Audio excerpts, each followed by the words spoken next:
Hey guys, in this video I'll show you how to add a logo to a PayPal invoice.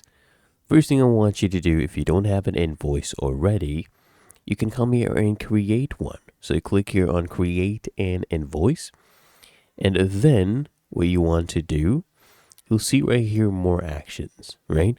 I want you to click on this down arrow next to more actions. You can just click on more actions and you'll get a bunch of options. I want you to click here on this option, edit or add logo, right?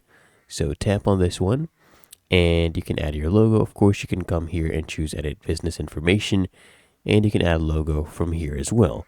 So you just tap on this and then upload your image and save it. Really that easy. And that will go ahead and add a logo to your PayPal invoice. If it's helpful, make sure you smash that like button and subscribe to App Mentor.